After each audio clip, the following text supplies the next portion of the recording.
Hello and welcome to Kronicle Konversations, a podcast by Yellow Chronicles. It's a platform for visual artists, photographers, and basically everything art.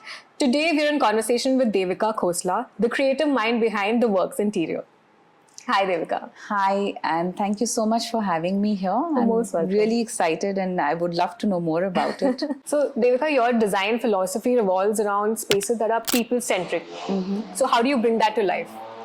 So, when we started out that many years back, there was so much to learn from my NID mentors who I worked with and architects who I worked with, and all of them had a very strong sense of style. Okay. When I started out on my own, I was at a I didn't know which one to pick or what was me really. So with a few of my projects initially, I kind of discovered that I love to put myself in my clients' shoes, literally, understand how they think, how they feel, what are their emotions, what is their heritage background. And later and slowly, I kind of discovered that that is my style, that I love to design a space which is people-centric, which means I really try to understand my clients and give them a functional space which is their aesthetics. And of course, for example, somebody is extremely flamboyant. Right. I'm not going to make that space flamboyant because they are flamboyant, but I may pick up that nuance and then use it in some manner which they connect with. And it reflects their personality. It reflects their personality. Okay. So I think that's how I styled my work. How did you, I don't know your journey at all. How did you get into design and how did you start designing spaces? How did I get into design? So as a young kid, my dad is an ex-fighter pilot. Okay. And he, postings were galore. I used to see my mom just whip up the house in a matter of 15-20 days with whatever resources she had at that point in time. And then slowly as we were growing up, she would involve me and my brother, just place this here and do this there. So maybe that kind of nudged me to becoming a designer. That's really amazing. Actually, I have a similar story because my dad had a transferable job. So we used to move every few years. And again, the same story that, mom used to put up everything with whatever we had and, we used to keep changing spaces. Yeah, and I find it very exciting. And of course, I'm sure at some point in time, they must have got fed up of moving so much. But as kids, we used to love it. It used to be fun. And I think that also made me understand that all the places that we were going to had a different cultural background. And the homes were differently, spaces were different, areas were different. So, and my mom had great aesthetic sense. So I think I picked up a lot of stuff from her. So we all know that bespoke design is about creating something unique. I want to know some memorable project that you had or something that you created that you remember. Okay, so just before we delve into that, just want to tell you what I feel about bespoke. Okay? Right. So bespoke is not just customizing something as per your sizing. It's literally getting into the nitty-gritty of that personality, of that space.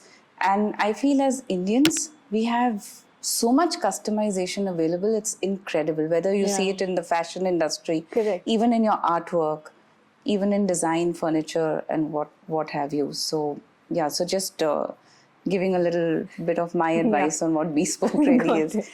And for me, the most memorable, I think it's a furniture piece that we designed for ourselves. Okay. So we were designing our house during just before the pandemic. Right. Most of it had kind of got done. And I got so fed up because we were staying inside and we were still getting some renovation done. So I stopped the work and then pandemic hit us. Right. So we were without a dining table and we were without a few very key important pieces. And my daughter had come back from the US just in time. And so the three of us were sitting and mulling over what our dining space should be like. And we had a lot of fun designing that because we had these insane sketching sessions and we were poking fun with whatever we were doing. And we came to this conclusion. We call it the Boomerang Table. Okay. And it's designed like that in a way that, so it's not just a dining table. We were all using it for our work. for whatever artwork we wanted to do, and also board games and things like that. So that really brings back very nice memories of that time. And it's a table that's so different from a regular dining table. It's multifunctional. So yeah, that's I love the name. the Boomerang Table. It sort of brought back everybody to the house. Oh. That time was such that it just brought us back together. That's lovely. Yeah. What do you think about design trends? And do you follow certain trends? So I try my best not to jump on the trend wagon as such. Right. Because trends change. Earlier, the trends used to change slowly, and there used to be time given to each Every trend. day there's something new. And now, I mean, I'm just bombarded with things, and so many times my clients come and tell me, "Ye ho raha hai, wo ho raha hai," and I'm like, "Oh," and I'm at a loss, like, because I've not really followed through that. But the one trend that I follow is the color trend. Okay. I like to see what the Pantone color trend, and I love Lee Edelkoot's work. Yeah. I love her trend forecast. Okay. And personally, what we try to do is we try to incorporate something which is timeless, which means try and use as much natural materials one can. So Right. the color palette is normally, in our cases, what we design is very natural, very muted, and then we do color pops. We use a lot of artwork. We've used YellowKorner's photography and lovely prints that you all have got here. So It brings that pop up. it just brings that pop. So it could be from accessories, it could be from a collectible item. It doesn't necessarily have to follow the entire trend for the room as such. Yeah. But the trend can be in a very small little piece which is also quite eye-catching. Yeah, I think that makes a lot of sense Yeah. because either people absolutely believe in trends or they don't. Or they don't. But I think this mix of it is A little bit of mix, yeah. why not? I mean, and then it's nice to be updated with what's Yeah. happening, but don't get sucked into it. Like Correct, that shouldn't be the thing that drives the entire project. right. So how do you think the right design influences our daily life and our mental well-being? Okay, so right design. I think this also talks about having everything done in a nice balance. And well-being comes from the very fact that you take care of natural light, the architectural elements of that space, or you could even bring in biophilic designs, get greenery into your project spaces. And the one thing that I really emphasize is on decluttering your space. And you see a lot of that on Instagram. There's so much happening. And of course, Marie Kondo's ways very of putting famous. things away. And decluttering actually really clears up your Mind. brain. Yeah. I absolutely agree with Because there's so much on our phone. I mean, the photo gallery. Then my advice to my clients is it's better that you try and understand how you like to keep your things. How many items do you have? And so every little piece of furniture, storage, or even the space can be designed accordingly. And so when you come back home, there should be a space for everything. Your key goes back in that corner. Your spectacles go back in that particular space. And then that becomes a habit. It becomes a habit. So yeah, Even when you decluttering is my clutter major. and keep it, that's also a habit, and you need to change that and make it into a Some declutter. people function well with that, right? Yeah. They want it like that, and they'll figure out where. Exactly. And if you change that around, they can't.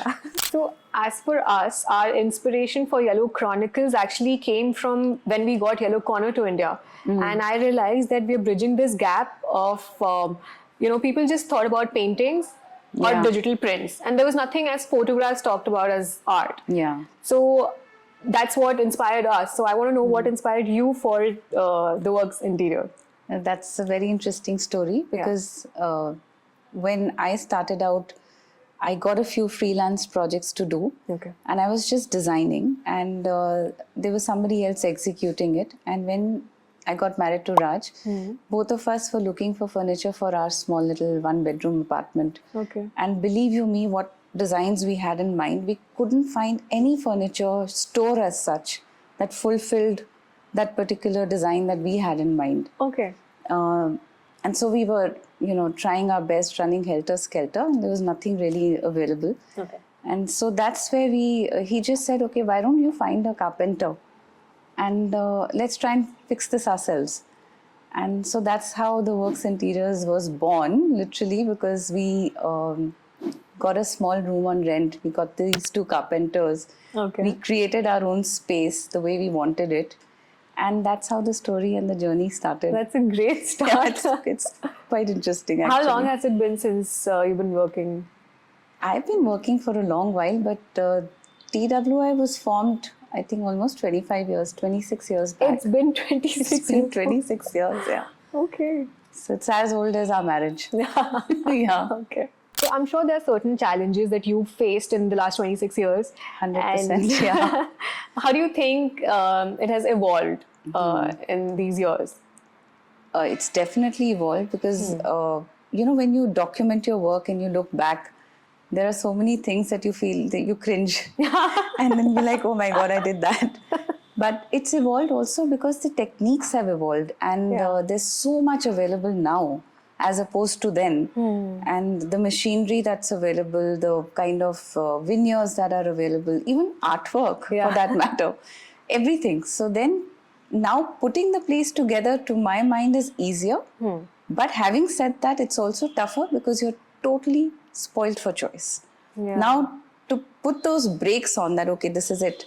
I'm not going to keep adding, how much tadka can you keep putting in your dal? So you should know as a good chef when to stop putting the masalas. So the challenges are there. It's just that with experience now one knows how to handle certain things, how to handle your clients, how to take care of your kids who are working for you or your team and stuff like that. So talking about evolving, now that we have social media, how has it affected you, your work and everything that you do? Because in the last couple of years, social media has taken it by a storm. Totally. So I think I started paying attention to social media during the pandemic. Okay. And for me, it was more like a hobby or just playing around with it. Yeah. And one fine day, I actually got 2 orders from it. And then that sort of sparked a brainwave that, this works. This actually works.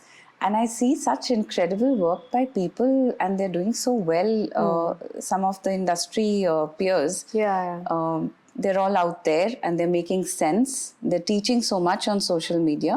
So you could, grow your business. Right. You could become an influencer, of course. You could teach people. You could give back to people. So there's so many various ways that you could use it to your advantage or just enjoy it. Just enjoy it. Just enjoy it. So it totally depends on you. But definitely it's a platform worth thinking about. Correct. And if you want to ignore it, so be it. I mean, that's your take on it. But I think personally, I'm enjoying it in my personal journey. And as far as the Works Interiors is concerned, we are using it to our advantage. So, and of course, your platform as well. Yeah.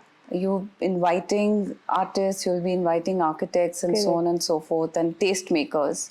So it's always interesting to know their idea on things. I might be weak in a certain space and maybe when I listen to somebody's talk, I might just enjoy it and I might want to do something about that. You might pick on something from it. So it's a place where you can gain knowledge rather than wasting your time. So, I think it's also become a sort of a portfolio for a lot of people, for a lot of young artists, photographers, designers, that you put in your work, then there's somebody who will notice. So given that you've been in the business since 1998. I sound like a dinosaur now. What do you think about aspiring artists getting this platform that we're creating, which is Yellow Chronicles, and what do you think of it? How do you think it'll change? I think it's incredible because back then, imagine when I was that young, if I had somebody like this or a platform where I could go and learn or meet people and network, it would have obviously changed the way I think. The journey which took that many years for me to sort of reach a certain point would have been quicker. And I think, forget kids learning from the mentors, it's also the older generation learning from the younger generation these days, because I think they're so tech savvy. They know how to use AI and all these tools. So it could be a very good platform for both generations. I think it's... and how do you think AI is going to affect the design industry? Oh, it's already affecting the design industry. I know a lot of people who are using it to their advantage. So it's nice if you don't sort of get frightened or step back from it. If you can't do it, then I would urge that you get somebody who's good at it and have them in your team. And you don't have to be totally dependent on it, but don't shy away from something like this. Good. Because this is the future. Yeah, you shouldn't get, shy. You shouldn't shy away, or you shouldn't get influenced or, intimidated by it. But in fact, you should use it to your advantage. Yeah. You take it along with you and use it. Take it along with you. See whether it works for you or not. If it doesn't work for you, that's also fine. Yeah. But just to think that, this is the worst thing that's happened to us, and but this is going to be happening, our future. regardless. It's just that we have to streamline it. Right. In whatever way we think it's good for us or not good for us. Yeah. So for aspiring artists, photographers or designers, what are certain tips that you have that you've learned throughout your journey? These things come by experience over a period of time. My advice to the younger lot who've just started out from college would be that you should attach yourself to a professional initially. Learn under somebody. It's not necessary that you pick that style of somebody's, but when you're working under somebody, you just learn to be a bit more disciplined. You learn the workflow is exactly how it is and done. And that discipline in your work I think should be the basis, the foundation 100%. Of your growth. And as and when you're doing different projects, you meet different kind of people, that's when it'll start steering you towards your own inner learnings and your growth. And you'll sort of, I think it's like peeling an onion, you'll discover what your inner core is all about, and then you'll find your style. But just try and, we get influenced by people around us. Social media as such, we're constantly on our phones and we are bombarded with information. So finding a bit of me time, finding that time to just be by yourself, and whether it's your sketchbook or whatever motivates you, that will ground you and give you your sense of identity. Correct. And I don't think there's any roadmap as such for anyone in the creative field that, you do this course and then you do this and then you reach on this point. So I think doing every day, something or the other every day is what helps. And it's really nice that you said that, learn under somebody, but don't pick on what exactly they are doing, but make your own way through it. Yeah, and then if you have a good mentor, they'll also let you grow. They will not Correct. stifle you and put you in that box, so to say. Correct. And I think you're right, as artists, as photographers, you just have to keep exploring. You cannot be so go by the book. Yeah, there's no book. There's no book. There shouldn't be any book. Yeah. So what do you think of the competitive landscape of the interior design market in India? As a country, we are very vast. Yeah. And with what all is happening right now with the design shows and with so many younger companies mushrooming, I think it's just the tip of the iceberg. Yeah. Everybody has space to do their work, is what I feel. So competitiveness, I think clients, when they're looking for a certain kind of a company, they also know what they want, they do their research. Correct. And then we are all fitting in different brackets. So I wouldn't like to call it competitiveness. I think I'm very happy that there are so many options available. And if you see our population and the options, even that is less. Yeah. In fact, we should reach out to the masses and let them also live beautifully. Everybody aspires to live in a nicer home.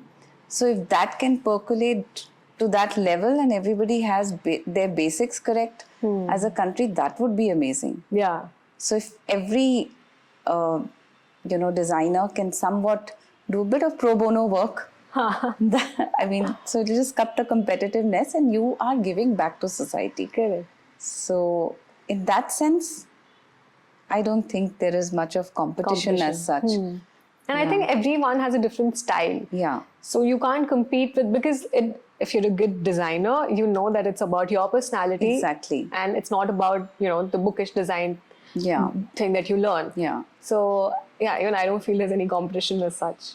There's lots happening in the industry. Yeah. There's so much collaboration between designers and our craftsmen. Yeah. And I think a lot of people are now sort of going back to their roots and trying to pick out a lot of artwork and put it in their contemporary, put it out in a contemporary manner. Right. So that also really needs to happen in a much larger format. Right now it's happening, it started, but it still needs to grow in a better way. Because our most of our crafts are dying. It is. If we don't make that effort of reviving that, then we won't have any of these original works left. So Right. I think that's one thing that I'm a little worried about, that we should sort of start paying more attention to these things. You know? So as we look into the future, what do you think the next wave of interior design would be? Next wave of interior designer will be powered with AI technology, and I hope that AI and technology can bring back our previous crafts and what our heritage is, and sort of make something beautiful from that.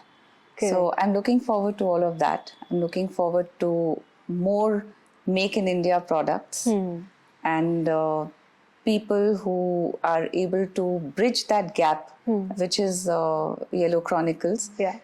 It's a great platform where we can showcase our work, we can bring in younger artists, and we can do a mentorship program with people. Right. So I think collaboration would be the next wave. It has already started, but collaboration is... So our tagline for Yellow Chronicles is collaboration over competition. Oh, lovely. That's what we're going with. Yeah, absolutely. How do you think collaboration over competition. How do you think a platform like Yellow Chronicles would help with the way we think about the intersection of art, design, photography, and storytelling? So I firmly believe that, you cannot be good at everything. Correct. I may have a great sense of aesthetic, but I may not have a great sense of understanding genres of art. So a platform like yours, where I tune in and I listen to somebody and I gain a certain knowledge in a certain thing, it's always helping me. And I also feel that the moment you think that you know it all, you stagnate. Correct. And that's the end of your growth. And it's a knowledge sharing platform. Right. It's a give and take. You give what you know, you take what you don't know, and you help each other out. So that way the design industry also evolves. Right. It grows together. It doesn't stifle one or the other. Correct. Yeah, I think you put it really nicely. So to end this segment, if you had to describe Yellow Chronicles in one word, what would it be? Interesting. An interesting dialogue. A dialogue. Dialogue. Yeah. That's a really nice one. No, I really enjoyed myself here. You had the questions were on point. Thank you. And I think it's very nice to have a platform like this where you can really communicate without really having a mask. Yeah. So it was very comfortable talking to you, Kushi. Thank you. Thank you so much for being here. Thank you. It's really nice that you took out time and you gave time to this. My pleasure. It was really nice. Thank you. Thank you so much. Thank you.